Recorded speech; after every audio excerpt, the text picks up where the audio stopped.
just want to give you a little bit of background on myself.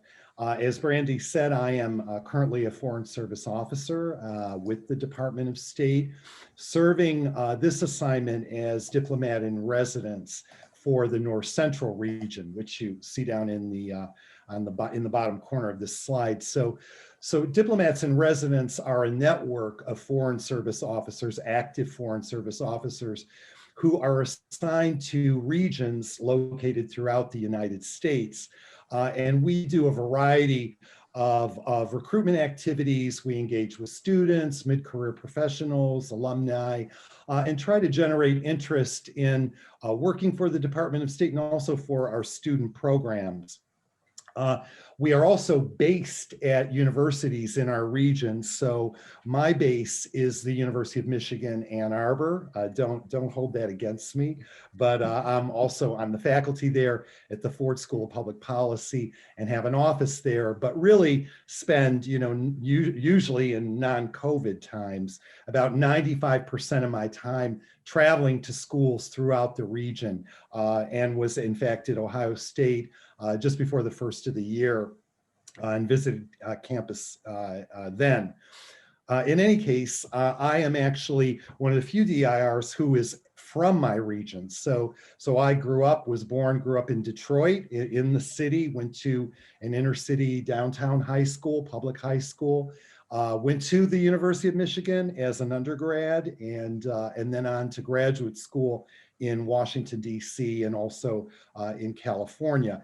But Columbus is very, very familiar to me because all my cousins went to Ohio State, and one played lacrosse, varsity lacrosse there, and still live in Columbus. So you can imagine what Thanksgivings used to be like when our family would get together around the Michigan-Ohio State game. But in any case, so Columbus is kind of a second home to me, and I know it quite well. And growing up, spent a lot of time going down there during the summer to visit my cousins, aunts, and uncles, and so on. In any case, I'm going to show you a slideshow, and I will try to get through this pretty quickly. It's a little long, but as Brandy said, please feel free to ask questions, interrupt. I want to keep it, really informal and make sure that you get your questions answered and have an opportunity to engage with me directly if you need to. So here we go. Please excuse that irritating noise. Beginning of this is just kind of an overview of the department. All of you know our current Secretary of State, Mike Pompeo.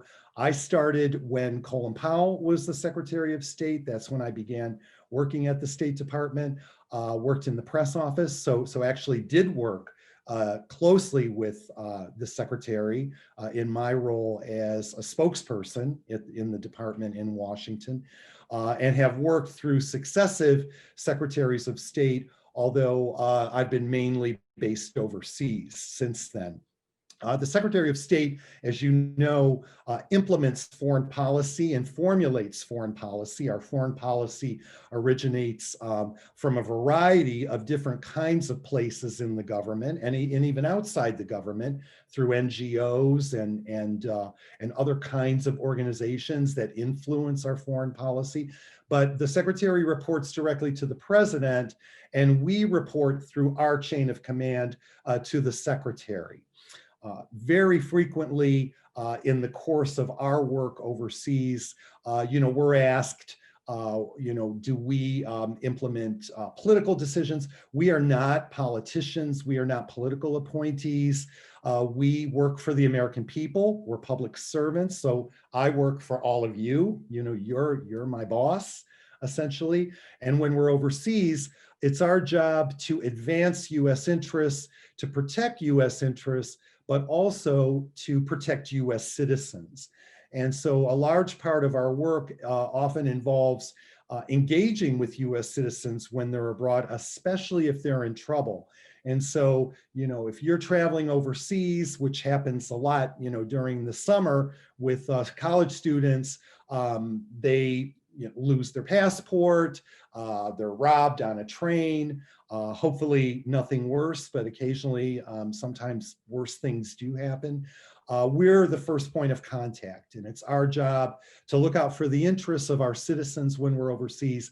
You saw a great example of this, I think, in the news during the early phases of the COVID pandemic, when you heard about our US embassies abroad making sure that American citizens had access to repatriation flights back to the United States. And so when there's a natural disaster, when there's an epidemic, a pandemic, when there's political unrest, when we have to get our citizens out of a country or look after our citizens, all of us become consular officers. And whatever our duties are in the embassy, it's our job to make sure that our citizens are taken care of, and that we can get them to safety or get them what they need. This is a quick snapshot of our employee complement. What you'll notice here is the last line on the slide. The vast majority of our employees are locally employed staff. And so these are people who have dedicated their lives, in many cases, their entire careers, to working for us, working for the US government at our embassies, consulates, at our missions abroad.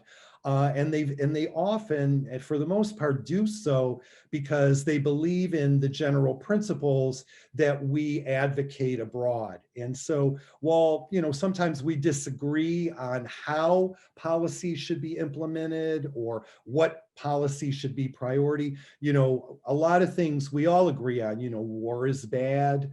Human rights is something we want to promote, freedom of speech, freedom of the press, democracy. So these are all very general principles that we promote when we're abroad. We're charged with promoting, and our Foreign Service local employed staff have dedicated their lives to advancing, because they too believe in these very general kinds of goals, foreign policy goals that we carry out. So where are we? 276 posts. This can be embassy, consulate, or a mission to an international organization. I mean, I think when people think about the State Department, when they apply for internships or they think about careers, they think about the embassy in the capital of a country. But very often we have consulates located in major population centers throughout the country, or for other reasons at times. So in addition to having a presence at the embassy, which is our bilateral relationship with the country that we're in, we'll have 2, 3, sometimes 4 missions, consulates located throughout the country. When I was in Islamabad in Pakistan, I was a spokesman there for a year back in 2008. I was based at the embassy, so I also coordinated our public affairs officers at consulates in Peshawar, which is on the Afghan border, in Karachi, the very southern part of Pakistan, and in the east, Lahore, which is really the cultural capital of Pakistan.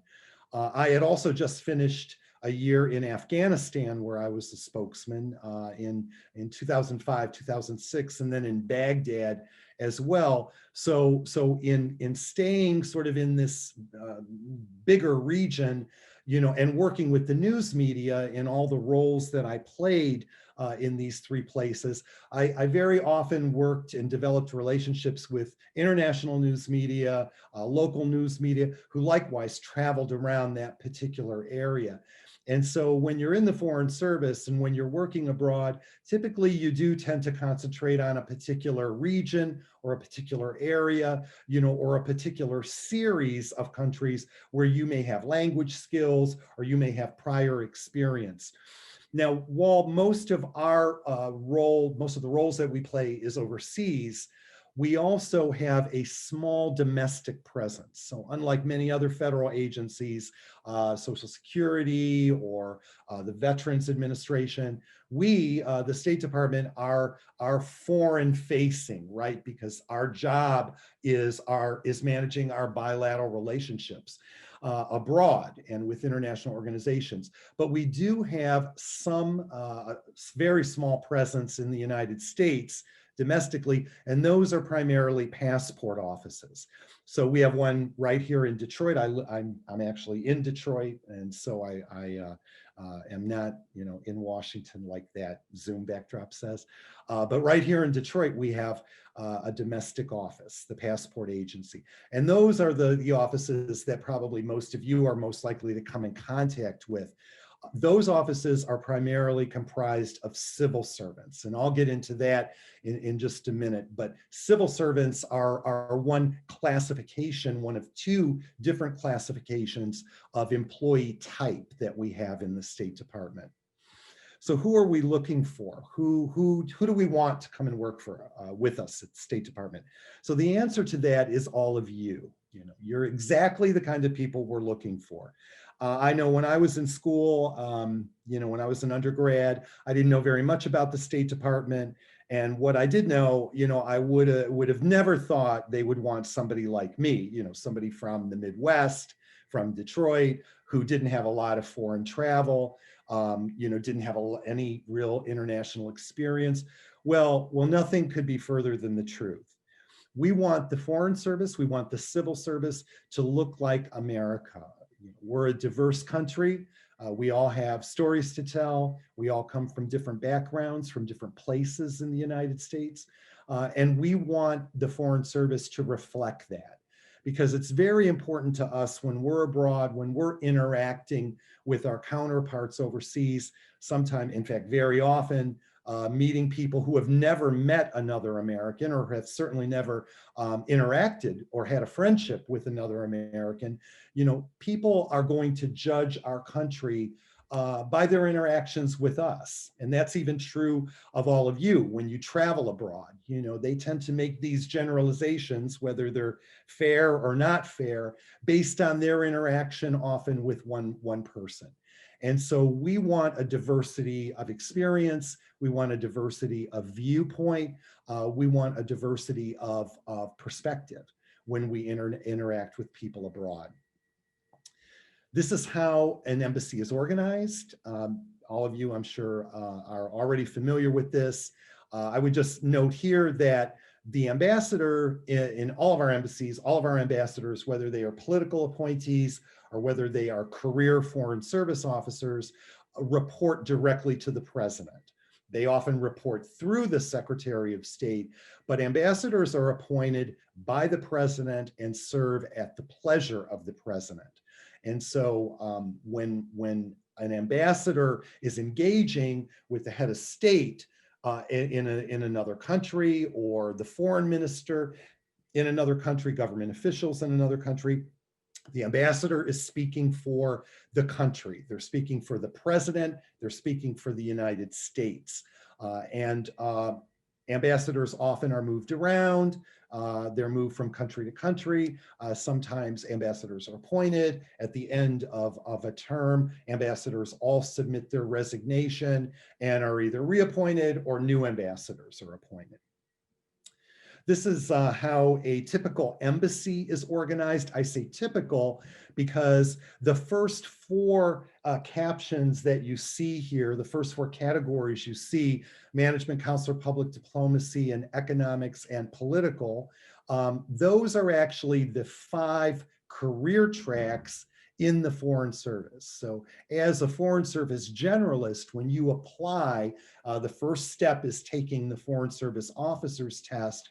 You will declare one of these 5 employment categories. And so I'm a public diplomacy officer, I'm a generalist. When you apply to take the test, you'll be asked which one of these you want to spend your career doing, you want to be classified as. And we have tools online, and I'll get to that too a little later, that help you determine which would be the best fit for you, or which one you might be most interested in. Now, in addition to that, we have a regional security office in all of our embassies overseas.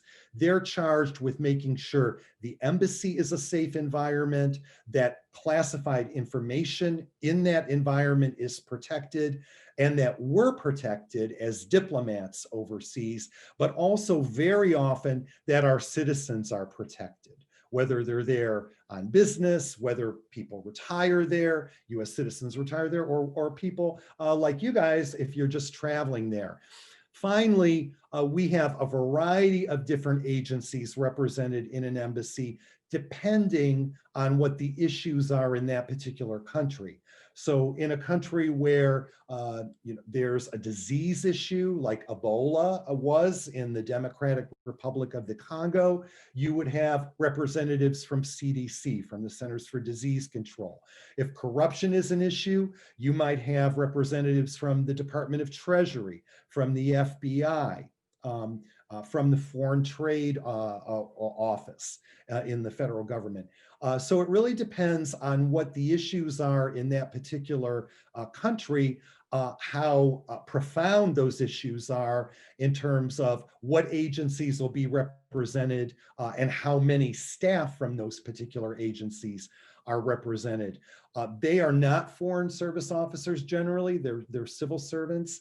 Foreign service officers work for the State Department, work for the US Agency for International Development, and work for the Foreign Commercial Service. So those are the three agencies in the federal government that have an actual foreign service officer classification. So how can you work at state? Really two different ways. One, if you're a student and you're a continuing student, you can take advantage of many different kinds of student programs that we have. Some of these are internships, paid and unpaid, some are scholarships, and some are fellowships. So there's a whole variety of programs for students. Then there's the career programs. So under the career programs, as I said before, there's civil service and there's foreign service. Now within the foreign service, there are two different kinds of foreign service officer. There are generalists, one of those five cones, one of those five career tracks I just mentioned. I'm a generalist, a public diplomacy generalist. We also have foreign service specialists. A lot of applicants don't really know much about specialists or even know anything about specialists. When you think about an embassy or a mission abroad, an embassy is almost like a small city. So for example, when I was in Afghanistan, or I did 2 years in Yemen as the spokesperson in Sana'a, the embassy is almost a self-contained environment. People live on the embassy compound. You have, sanitation, you have food service, you have motor pool, you have a medical unit, you have engineering. You need engineers because we have IT and IT specialists. So really you need all of these very specialized professions to also be represented in the foreign service in order for us to be able to do all of our jobs when we're overseas. And so within the specialist track, the specialist category, as I said, you have IT specialists, nurses, doctors, engineers, what used to be called secretaries, but our office management specialists is what we call them, because actually we know secretaries do a lot more than secretarial work. They actually manage offices and they do so for us when we're overseas. So if you have a background, academic training or skill or experience in one of these technical or specialized areas, you can apply to the Foreign Service to be a Foreign Service officer through the specialist track. And it's a slightly different process than the generalist track. And I'll again go into that in just a moment. So these are just some examples of our student programs, some of our most popular student programs. You can find a more exhaustive list of these programs at careers.state.gov. That's our primary student opportunity and career opportunity portal. And it's divided into student programs, and and then different kinds of career programs. And you can kind of drill down on both of those areas. But these are the three kind of most popular programs that we have.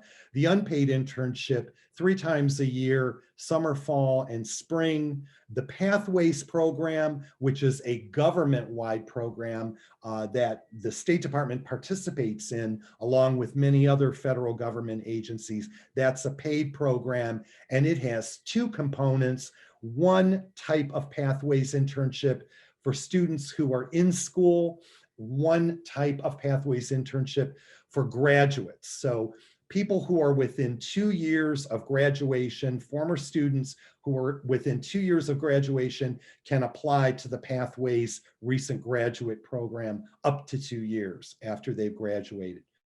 And then we have the Virtual Student Foreign Service, which is a virtual program, again, government-wide. You do this while you're in school. You do this while you're at school. You don't have to move anywhere. One distinction between Virtual Student Foreign Service and our other kinds of internship programs is this is the only program we have, the only internship type program we have that doesn't require a security clearance. So all of our other programs, interns must have a top secret security clearance. We do, all of us, Foreign Service and Civil Service, all of us have security clearances, and so must our interns. This program doesn't require that step because you're virtual. You know, you're not actually based in a US government facility. This is once a year. One thing you should keep in mind with these 3 programs, and really all of our programs, they all open and close. So they all have application windows. You know, it opens on this date, closes on another date. The other thing to keep in mind with all of these programs, except the Virtual Student Foreign Service program, is there is usually a relatively long time horizon between the time that the applications open and close and when you actually start. That's also true of our career programs. So with these student programs and with our career programs, you want to be thinking about where you want to be 6, 9, or 12 months from now, because that's how long it takes from the time the application will close until you'll actually start as an intern, or you'll start as a Foreign Service officer or a civil servant in the department. And the reason this time horizon is relatively long is because part of this involves the security clearance process. And, you know, that can take months. You know, it depends on each person, everyone's different, and the background investigation that you have to go through to obtain that clearance. And so when you think about these programs, don't think about, you know, something you want to do this coming summer, because all of our fall deadlines have already passed, but think about what you want to do next fall or next winter. Because that's kind of the time horizon. So you know, you always want to sort of have a plan B or something else that you're doing while you're pursuing these opportunities. Hey, Lou. Sure. Quick question about when the application opens. Sure. Yeah, good question. So for VSFS, the virtual program, those open in July. It's also government-wide, and they close at the end of July. The internships begin at the end of August, beginning of September, and they're 1-year internships. For the other programs, for example, our unpaid internship program, that closes usually around September, October for summer 2021. So that just closed recently for this coming summer. The fall 2021 unpaid internship program will open about January, February. You can apply then, and that'll be for an unpaid internship either in Washington, D.C. at the State Department or at one of our embassies abroad or consulates or missions abroad. And that's really a good segue for me. You know, when I talk about unpaid internships, a lot of students get kind of skittish about that. And I know when I was a student, that would have been a huge lift for me. I couldn't have afforded to go overseas and work for free essentially, and plus pay all my expenses as a student. I know that many schools do have financial resources available to help students do unpaid internships like these. Please don't discount this, at least look into it. There are also some private organizations outside the State Department that can provide funds for unpaid summer internships with the department. We have some employee affinity groups that provide funding for summer interns, a few summer internships, unpaid internships. So don't discount this out of hand. But think about it. If it's something you really want to do, we can look at ways to try to put the funding of it together. No promises, but often students who want to do these are able to do them when they want to do them. So keep that in mind. The other thing I would mention is when I mentioned security clearances before, that is another area that a lot of students are very intimidated by, and I often get a lot of questions from students about that. I have parking tickets, or I had a moving violation. Believe me, I have had many parking tickets. I'm not going to talk about a moving violation, but security clearance vetting. This is not the kind of thing they're looking for. They want you to be successful when they take you through that process. So don't think you have to be perfect, right? None of us, I'm not perfect. No one's perfect. If all we hired were perfect people, no one would be working for the State Department. So again, don't count yourself out. Don't be your own worst enemy, and don't let the process intimidate you. Go through it, fill out the form, be honest, and explain things that you think need explaining. But the idea here is not to keep you out of the State Department. The idea is to get you through the process, right? And so don't be intimidated by security clearance requirement. Fellowships is another area. I mentioned internships. This is one of our really most popular fellowship programs. It's a great program, opens once a year. It's closed now for next year, but you apply for the Pickering and Rangel Fellowship Program during your senior year, at the beginning of your undergraduate senior year, while you're applying to grad school. And this program, both Pickering and Rangel, because they're almost identical programs, they pay for your graduate education. They give you money toward your graduate education, which can include books and housing, anything related to your graduate degree. Also give you 2 summer internships. The first summer domestic, paid, your travel expenses are paid, and you get housing in Washington, D.C. Second summer, you do your internship abroad at one of our missions abroad. Again, your travel expenses are paid, housing is provided, and you have a stipend when you're doing that second internship. At the end of that second internship, at the second year, essentially, of this program, you go directly into the Foreign Service. And so you skip the whole process I'm going to talk about that you would normally go through to get into the Foreign Service. So this is a great direct pathway, feeder sort of pathway directly into the Foreign Service that allows you to skip really all the steps that you would go through normally to apply from outside the federal government into the Foreign Service. So both these programs, great programs. OSU students are very well represented in all of our programs, internships, fellowships, and scholarship programs.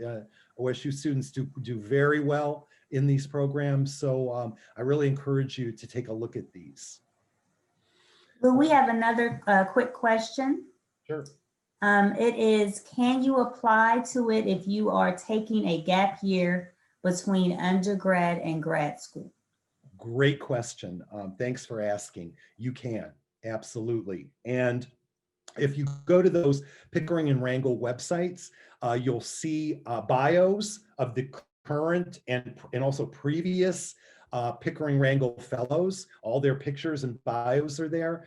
You'll see many of them have done Peace Corps, and they're applying to the Pickering or Wrangle program from their Peace Corps assignment when they're finishing up Peace Corps. So you can certainly do a gap year, absolutely. The key though here is that you have to be entering grad school. You don't have to be accepted to a grad school. You don't even have to know exactly what grad school you're going to. But at the time of application for Pickering and Wrangle, and the applications open usually in September and close in October, you have to have a general idea of where you're applying, 2 or 3 grad schools or where you'd like to go. Again, you don't have to be accepted to a particular grad school at the time of application, but once you're selected, you do have to go to grad school. That's part of the program requirement. That program also seeks out what we call underrepresented groups in the department. And what we mean by underrepresented is that in the Foreign Service, these groups have historically and traditionally not had high representation. And that in the State Department, underrepresentation really is a very broad category. So it can be based on ethnicity, race, gender, socioeconomic status, geography. If you're from a place like the Midwest that doesn't have a high representation of Foreign Service officers, unlike Washington D.C. or New York or Boston, you are considered underrepresented. So sometimes several applicants fall across several of these kinds of categories. And so again, don't count yourself out, don't eliminate yourself. Take a look at the program, take a look at the requirements, at the eligibility, and then apply. You really have nothing to lose by applying. And one other really quick thing I'd say, because I'm not getting through these slides as fast as I wanted to. One other quick thing I'd say is, when you apply for a program, look at all of the programs you're eligible for and think about applying for all of them. There's no penalty, if you apply for one, you can't apply for any others. No. You can apply for everything. And I always encourage students to do that. Do apply for everything that you're eligible for and that you're interested in, because a lot of these programs, in fact, all these programs are highly competitive. And so the more you apply for, the more opportunities you apply for, the more you make yourself available for, the greater the likelihood that you'll land one of them, right? And so when you're looking at these programs, apply for as many of them as you want to and that you're eligible for. So I'm going to shift gears into career programs now, starting with the civil service. Our civil service at the State Department is like civil service in any federal government agency, every federal government agency that has civil servants. You apply for a job is advertised, you apply for it, and you do that through USA Jobs. So if you're not familiar with the USA Jobs web portal and you ever want to apply for a government position, many scholarships, many student programs use the USA Jobs portal.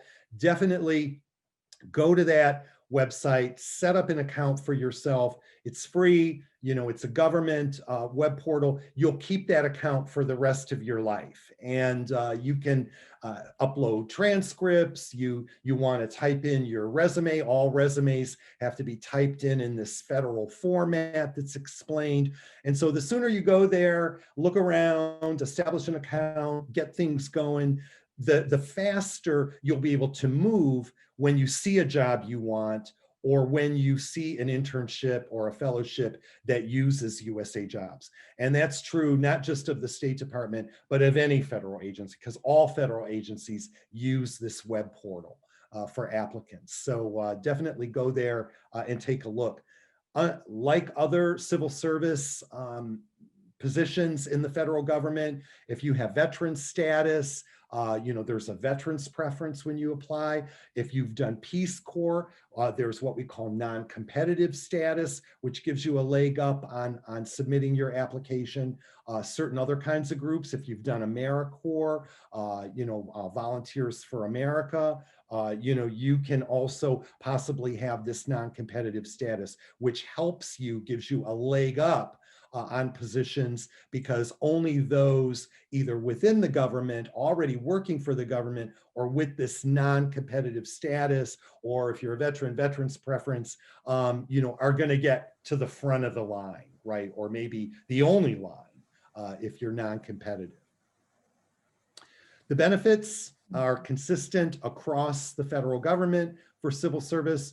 One thing that distinguishes State Department civil servants and also civil servants in any national security agency, national security establishment in the federal government is the security clearance. So unlike other federal civil servants in DHHS or CDC or Social Security, we have to have security clearances in our agency. But everything else, it's a stable job. You're going to have retirement benefits, health care, health insurance. We have a retirement 401k type program, the Thrift Savings Plan, student loan repayment program, which is now, it changes from year to year, but it's about $5,000 toward the principal of your student loan every year. So that's nice if you have student loans. And then, of course, paid federal holidays, sick vacation time, like any federal job. The Foreign Service, a little bit different. Foreign Service generalist and specialist. We have our own retirement system in the Foreign Service, like the military, the Foreign Service retirement system.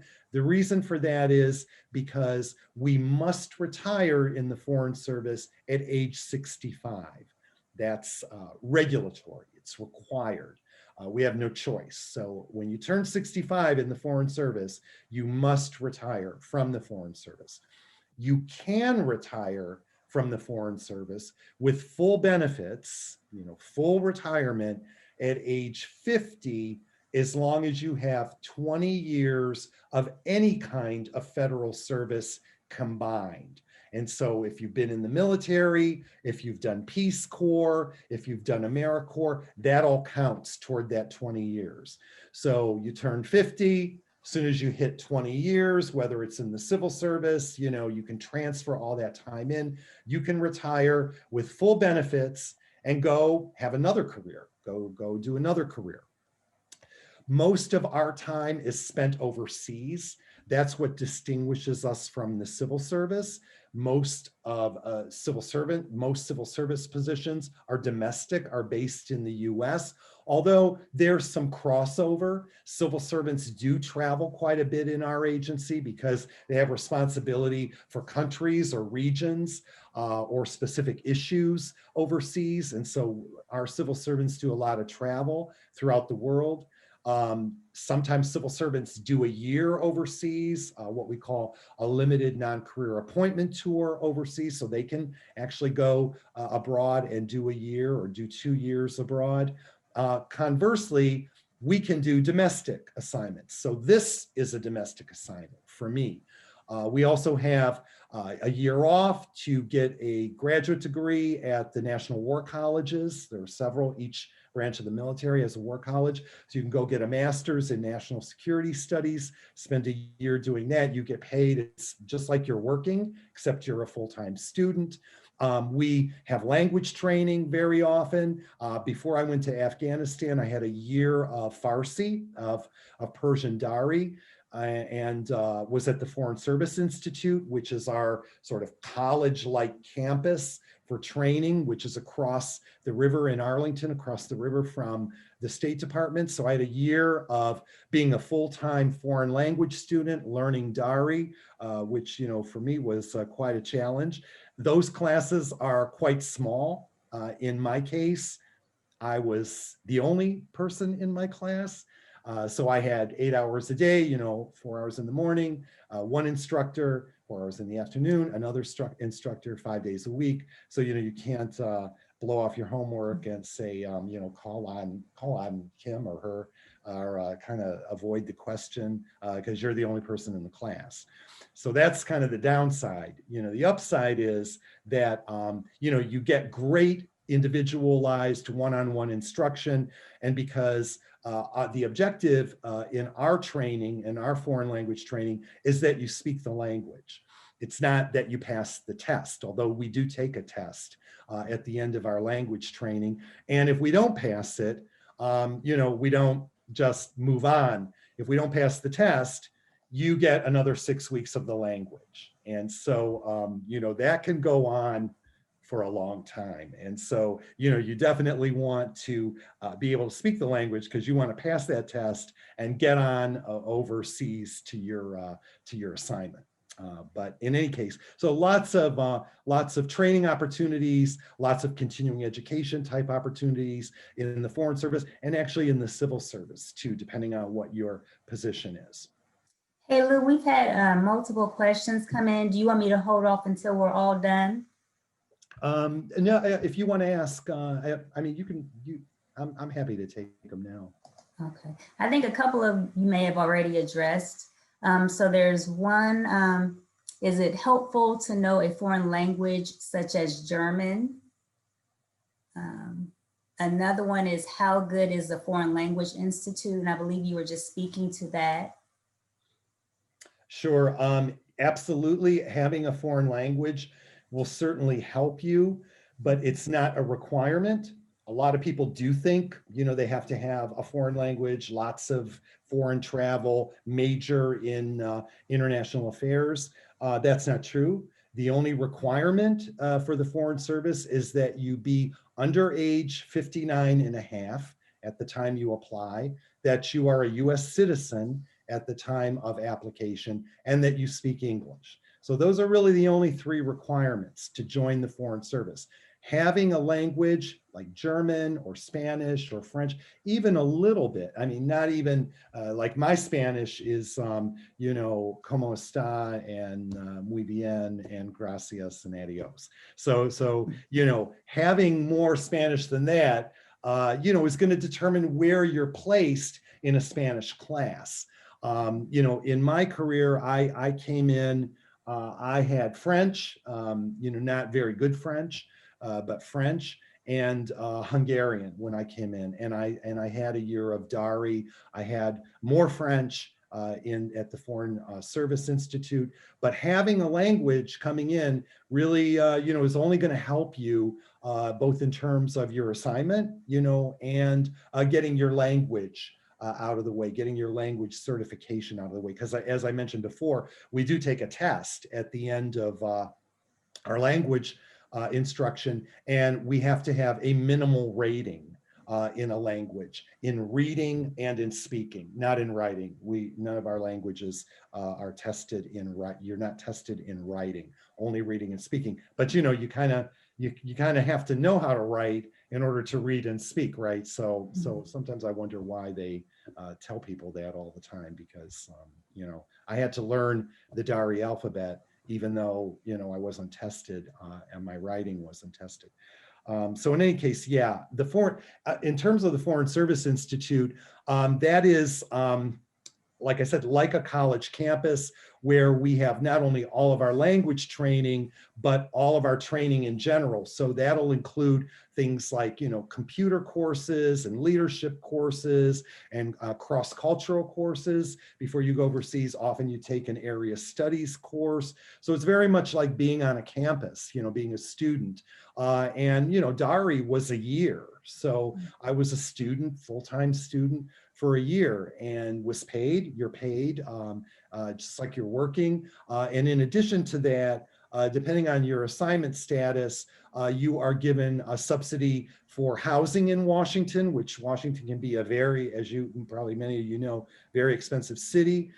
So you have subsidized housing through the department, and you get an allowance, also a daily allowance for meals and incidental expenses, right? And so that also helps because, as I said, Washington can be a very expensive city to live in. Hope that answers the questions.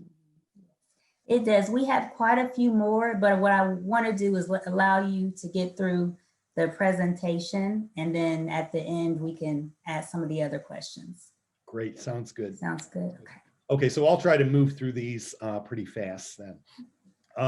Foreign Service Specialist, as I said before, these are technical areas, very specialized areas that you apply to be a Foreign Service officer in. If you're coming from that kind of background, you have to have this kind of subject matter background, whereas generalists, you can be from any background. I work with people who have degrees in performing arts, culinary arts, you name it, sports and information management, business.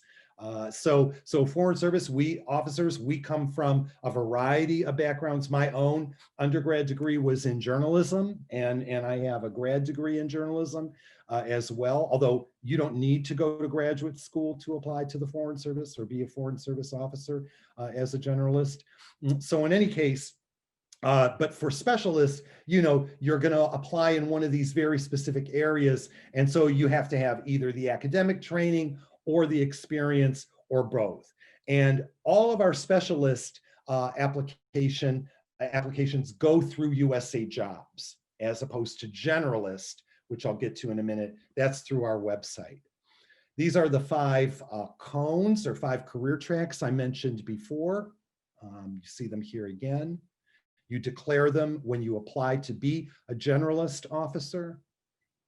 This is how you become a specialist. These are the steps that you take. As I said, it's resume based, which, you know, makes sense because you're applying within a very specific field or area. So that starts with submitting your resume at the USA Jobs website when a specialty opens up. So there'll be an announcement that will say, now accepting applications to become Foreign Service Officer Specialist Information Technology. And that's when you hit the send button and you get your resume off through USA Jobs. You take a test, which is very much like the generalist process, but this test is going to be skewed toward your subject matter area. You have a series of essays that you write and submit that are evaluated. This qualifications panel kind of looks at everything. Then you go to an oral assessment, which is very much like an in-person job interview. You have a job interview, a writing kind of exercise, and you might have a group exercise because you'll be there with other people who are at that same stage in the process, but usually 3 or 4 people. It's not a large group of people. And I know I'll get a question about COVID in a minute, and I'll be happy to answer it. But yes, we are right now remote. Everything's remote right now, although we are trying to look at ways to go back to our in-person sorts of evaluation. The very end of this process, you get on the register, which is a list of people who have made it through the entire process, including medical and security clearance, and you wait there until a new Foreign Service specialist class is put together, and then you're invited to DC, and that's kind of where everything starts. That's when the government starts paying for your travel and your housing, and when you get sworn in as a Foreign Service officer. Flag Day, this is when Foreign Service officers get their very first assignment, and the way they get it is, you see this gentleman with all these flags. Well, you find out where you're going by the flag that he gives you. And hopefully, you know what country that flag represents. That's not always the case, but you want to act like you know what country you're going to until somebody can fill you in. But we invite parents and, family and friends, and sometimes the Secretary of State comes and addresses the incoming class. It's kind of like a graduation. So on the Foreign Service generalist side, not the specialist now, but generalist, that process begins with the test. And the Foreign Service Officer test, the FSOT, 3 times a year. We just gave one in October. The next one will be in February, scheduled right now for February. And then there's one usually in June. You register in advance for that test. Registration opens approximately 1 month before the test and closes before the test. So February test, registration will open and close roughly January.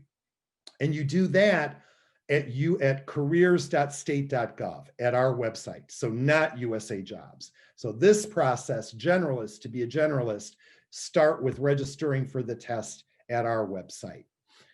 We also require, as part of that registration process, and this is new, this changed as of January, now you must submit essays along with your registration in order to complete the registration process. I'll talk about that in just a second, about those essays.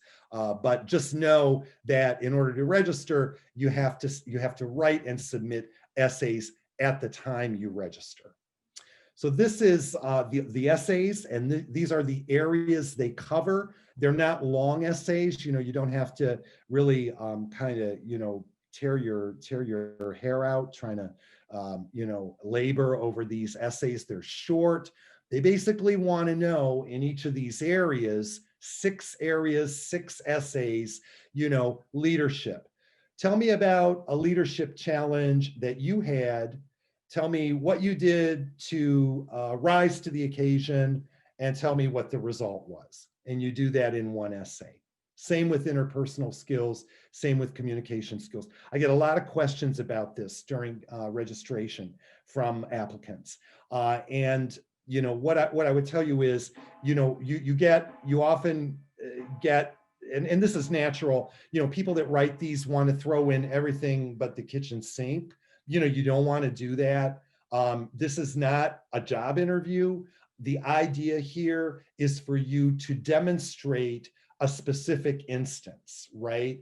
And a specific instance, not a general kind of this happened and I think that happened. And so you want to be real focused on these.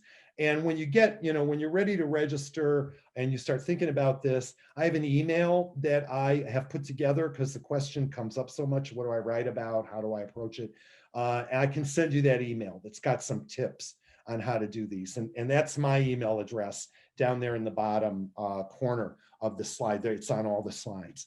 So you can write to me, I'll send you this. We can't coach students. We're not allowed to do that. Like I can't read essays and critique essays. We're not allowed to do that because we can't give one student advantage over another student. On the other hand, if things don't work out, we don't want students to say, oh, well, it's that Lou Fintor's fault because he told me I should say this in my essay. So we're not allowed to do that, but I can give you some general tips. Okay, the test itself, again, lots of questions on this. What does it cover? The test is a multiple choice test. Part of it is really, really short answer, but it's multiple choice. And it's going to cover how well you know the United States, how well you know your country, basically. So it's not an academic test. We're not trying to measure, how well are you going to do in grad school? How well are you going to do in law school? That's not the purpose. The purpose is how well can you represent the United States abroad? And to do that, you have to know your country. So you have to know where things are. Where's Sacramento? Where's Bangor, Maine? Where's Chillicothe, Ohio, right? So you have to have a good sense of geography. You have to have a good sense of history, of political science, not in depth. I mean, no one is expecting you to be an expert in any of these areas. If you get a good survey book, for me, economics, being a journalism student, you can believe that economics was not my subject, favorite subject in school, nor my strong suit. I got a very short, book, Econ for Dummies. And it's a survey. What's the supply and demand curve? What is supply side economics? Who's Milton Friedman? Really basic stuff, right? That you would get the beginning of Econ 100. And I looked at that book before that little survey book before I took the test. So you don't have to know these areas in depth, and there's really no way to study for them. I hear that a lot from applicants. They want to study for this test. I mean, certainly you can review, read The Economist. Keep up with current events. Know the background in these stories, in The Economist, in national, international foreign policy, international news magazines, because the context is what's important, right? If you read a story about what happened in Bolivia, 3 weeks ago, the election 3 weeks ago, that's not going to be on the test, right? Because there's not enough time to put that new information into all the tests. But what you will get questions about is what you'll find later on in those stories, which is, this is the history of what's happened in Bolivia with respect to the election. Evo Morales, US relations, international relations with Bolivia, and the history of politics in that country. And so those are the kind of things you want to really focus on when you read these news stories. English expression through this whole process, you want to be sure, no typos, we all make them. Have people read your essays, people you trust, and give you good feedback on your essays. No grammatical mistakes, no mistakes with syntax. You have to be airtight when it comes to kind of these silly mistakes that we all make. So you really want to pay attention to communication, right? To English language usage. And you'll get situational judgment questions, and you guys know what those are. They give you a scenario, what would you do in this particular scenario? And then they give you a set of answers you choose from. Oops, let me go back real quick. Qualification evaluation panel looks at your tests, looks at your essays, looks at your resume, and says, check, this person meets the basic qualifications, the requirements. Oral assessment, did I skip? Yeah, no, wait, did I skip something? No, okay. Oral assessment, this is once you've passed the test, your 6 essays, you've passed that step in the process, and you advance to that step once you've passed the test. So you pass the test, then your essays are automatically evaluated. You don't pass the test, you kind of stop there, do not pass, go, and then you can register and take the test again the following year. You have to wait a year between tests, but lots of successful Foreign Service officers take that test over and over again, don't pass it the first time they take it. It's really common, although a lot of Foreign Service officers don't like to admit that publicly, that they've taken the test 2 or 3 times or 4 times or more. So you have to be persistent. If you don't pass it, don't give up, wait a year, take it again. Chances are you're going to do a lot better the second time you take it, believe me. Same with the third time. You have to take it a third time. In any case, you pass the test, your essays are evaluated, you pass the essays, which is the highest kind of bar to get over. About 60% of people who take the Foreign Service officers test pass it the first time they take it. About 40% don't pass it. And then with the essays, it drops significantly, right, to single digits almost. So that's the toughest hurdle to get over. But in any case, once you make it through that stage, the essay stage, you get to the oral assessment. You go to Washington, D.C., better part of a day. You're going to have a group exercise because you'll be there with several other people, 3 or 4 other people who are likewise at your stage in the process. You'll do a group exercise, structured interview, that's a job interview basically, and then a case management written exercise, that's essentially just a 1-page written exercise you do. You'll find out at the end of that day whether or not you've passed. They will let you know before you leave whether you've passed. And if you have, give you a conditional offer of employment in the Foreign Service, contingent upon medical clearance and security clearance. In any case, when you're taking the oral assessment, these are the elements they're looking for when they're evaluating you during that day in Washington. These are the things that they're looking at in terms of what you write, what you say, how you interact with other people in the group. So why join the Foreign Service? So the number one reason has to be public service, right? A commitment to your country, to serving your country, commitment to serving each other, to serving the American people. And then beyond that, you know, natural curiosity about foreign countries, languages, learning languages, travel, learning about different cultures, right? You don't want to say, I want to join the Foreign Service because I want to, you know, vacation all over the world. Not good. You know, you have to be motivated by public service because we are public servants, and that's our job, to promote and protect the interests of the U.S.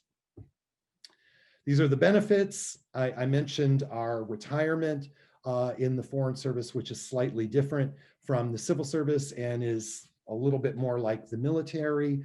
We also get free housing when we're overseas.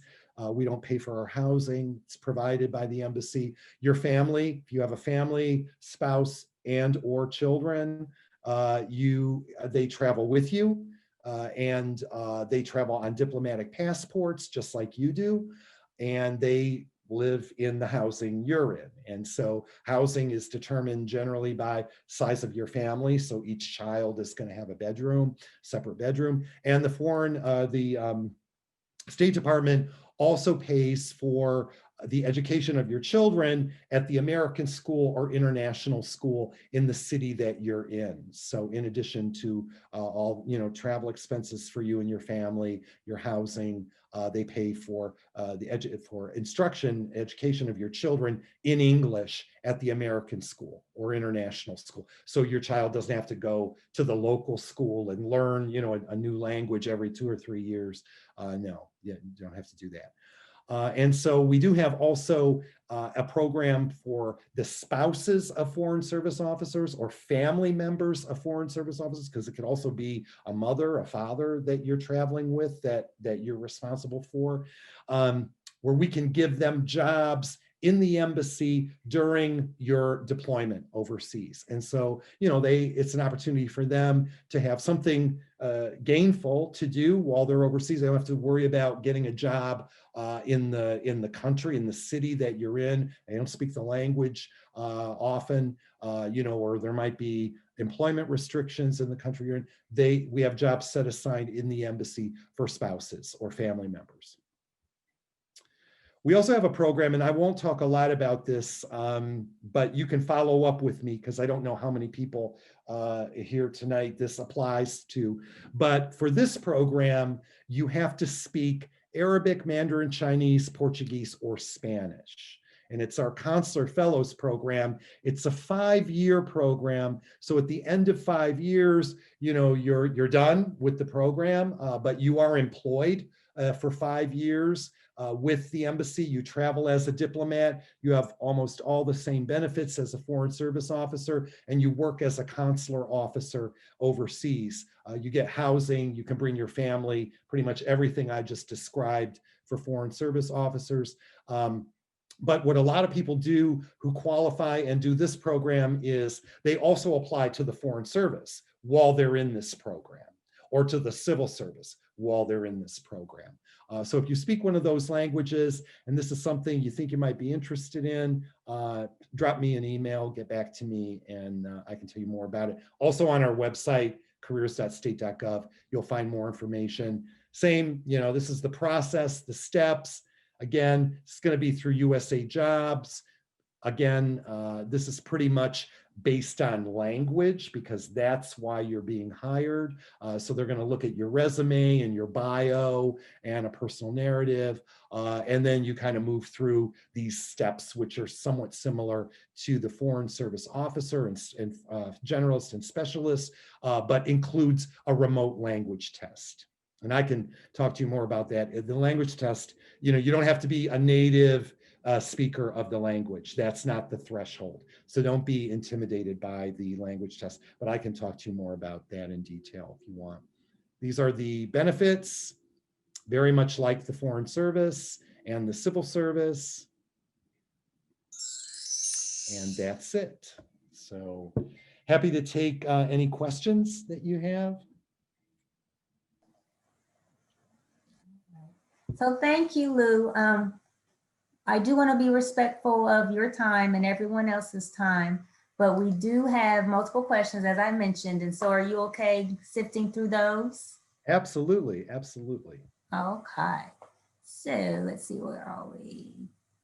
All right, so this is related to the security clearance. And so if you had a previous security clearance, does that help at all in stance on the list? So the answer to that is we don't usually get into the weeds on security clearances. I mean, because they are so highly individual, and we don't want to, give people wrong information or lead them to believe they're not going to get one or they're going to get one.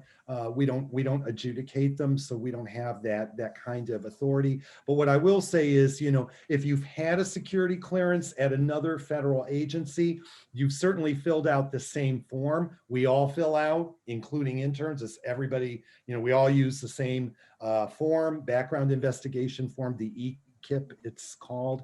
And so that still lives, in the federal government. It still exists. And so when you go to get your clearance, all that information normally is repopulated in that electronic form if you've done it electronically. Security clearances aren't transferable per se. It's not like you can transfer one security clearance from one agency to a different agency because they're tied to positions. But generally speaking, if you've already gone through the process and you've already had an investigation, that'll be very apparent during the process, and certainly, that at the very least is going to save you some time. Tim, did you have a question? Yeah, so if you have a current TSSCI, it's not transferable? With the State Department, you have a TSSCI? No, U.S. military. Okay, so it's not directly transferable. That's the key, directly. In other words, you can't give it to the State Department and say, and then kind of avoid, just not go through the process. You're still going to go through the clearance process at state. But it's not, it may not be, and again, I don't want to get into the weeds on this because I don't do these or adjudicate them. But it's generally not going to be like someone who's applying for the very first time. A lot of military people come into the State Department. We get a lot of veterans and even military who have retired from the military and then transition into state. And so, it's certainly, not going to hurt you to have that clearance and to have gone through that process. But each individual agency makes their own they have their own adjudication standards. So, that's pretty much all I can tell you. We do have on our website, we do have a whole page in the diplomatic security that's on the public website that talks about clearances. So you can definitely go take a look at that. It's www.state.gov. It explains the whole process in great, painful detail. And so, I would encourage you to go take a look at that. A lot of it'll be familiar, especially to someone like you who's been in the military. But that goes chapter and verse into the process. Yeah, DipSec was actually what I was looking to look into. Thank you, sir. Sure, my pleasure. Thanks for the question. I have a couple of questions related to language. And so can you take multiple language classes? After you master one, can you take another?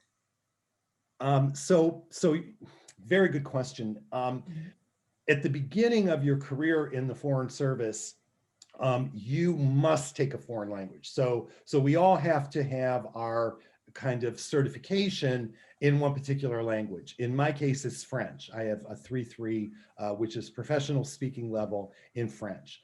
And so every foreign service officer has to have that kind of base language. It doesn't have to be French, you know, it doesn't have to be Spanish, it could be Turkish, it could be any language. But you have to have that 3.3 rating in the language, tested at 3.3. When you are assigned to a particular country, you get a particular assignment, it depends on whether that assignment requires you to have a language. In my case, when I went to Afghanistan the second time, I was also there for a year in 2005 in the same job as spokesperson. This time around, I had to have DARI. The first time I went there in 2005, I didn't have to have DARI, but this time I did. So I had to take a year. I had to take a year of DARI. I, didn't have a choice. And so you'll find that's true of many positions. But again, it's going to depend on what you're doing abroad. If you have a lot of interaction with the local population, in my case as the spokesperson, I dealt a lot with the local news media, people who didn't speak English. And so I had to have DARI in order to communicate with them. With the local news media, not the international press, but the local press. But if you're in a position that really doesn't require you to interact a lot with the local population, where really you're inside the embassy, you may not need to take a foreign language. May not be required as part of that position. A lot of public diplomacy assignments require foreign language because in public diplomacy, we do a lot of outreach. We engage with people outside the embassy a lot. That's part of our job. And so for us, many of our assignments overseas require foreign language. But we do have options. Almost forgot.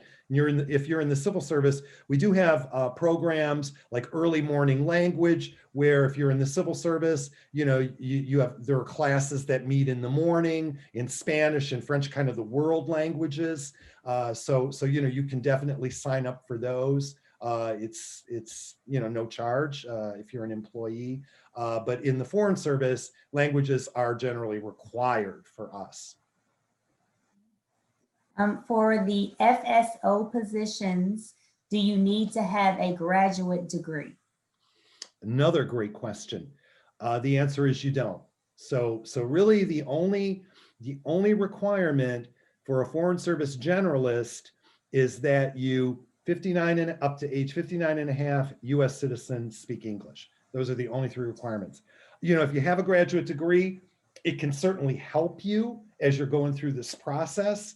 Because you have the graduate experience, but you don't have to. Many foreign service officers that I work with have undergrad degrees.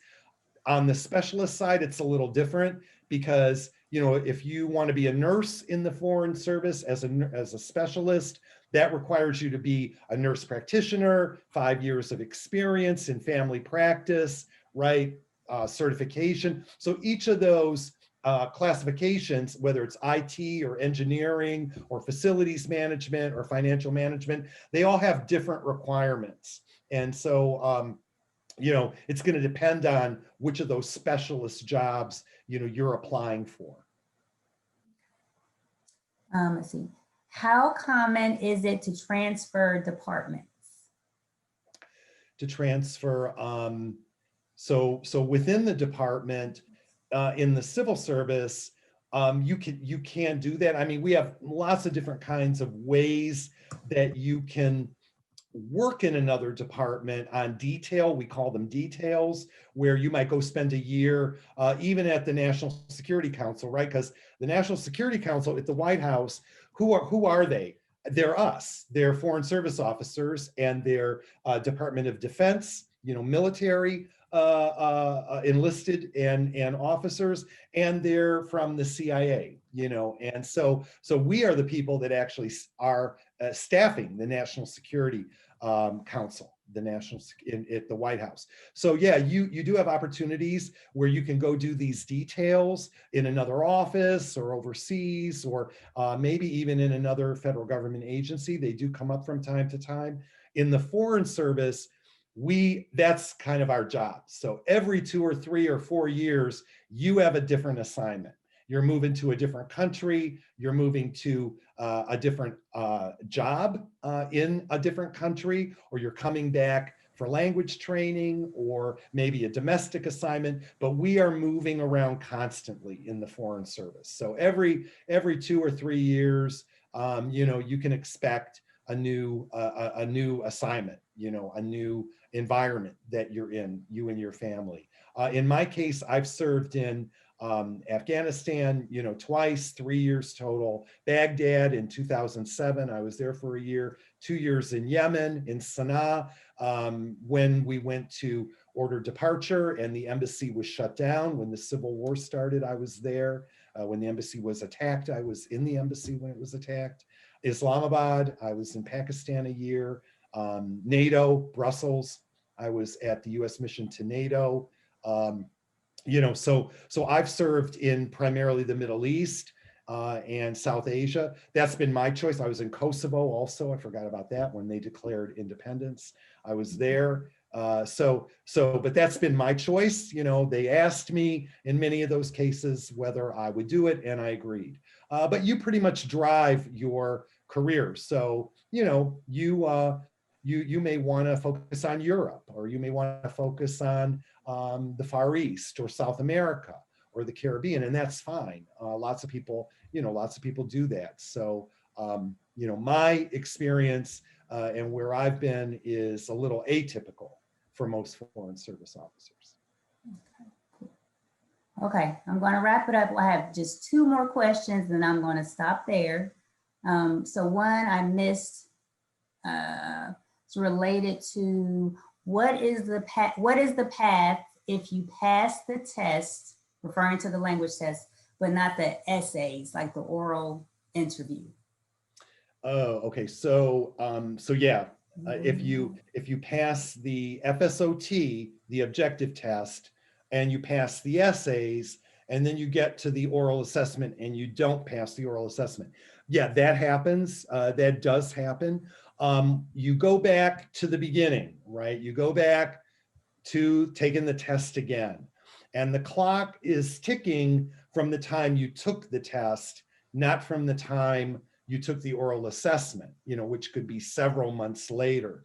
And so your 1-year waiting period to retake that objective test is 1 year from the objective test, not 1 year from the oral assessment that you didn't pass. But yeah, I mean, that does happen. And what I always tell applicants when it does happen is, do it again, take it again. Many Foreign Service officers have gone through that process more than once. I work with one, he went through the process 7 times and got in. He's in the Foreign Service, he got in.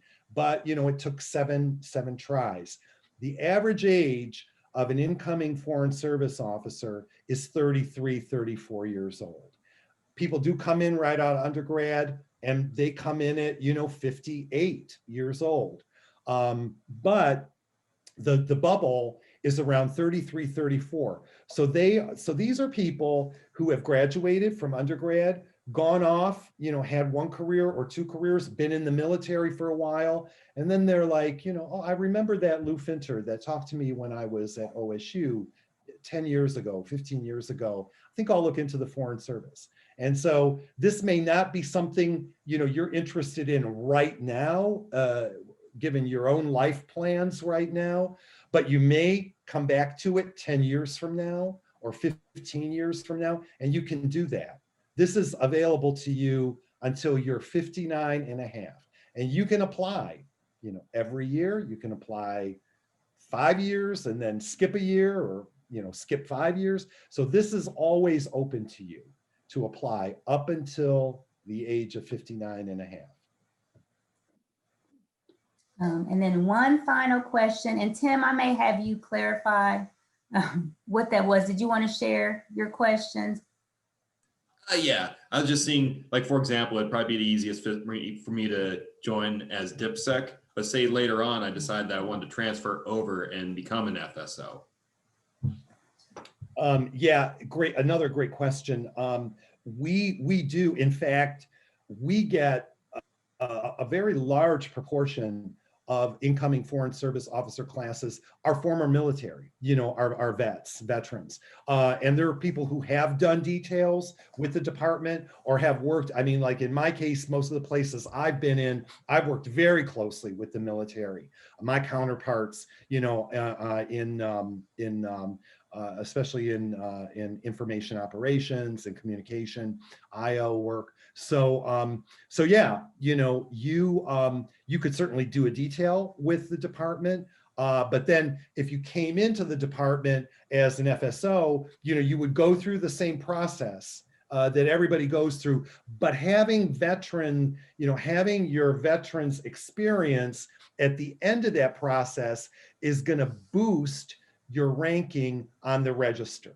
So that's where your military service really counts, because that's where you're going to be, say you're ranked 15th, that could move you up to number 2 in ranking on the register. And as I said before, that register, that's where we draw the incoming classes. So if you're on the political register as a political, you want to be a political officer and you're ranked number 2, and there are 5 spots in that incoming class, you're going to get called because you're going to be one of the top 5.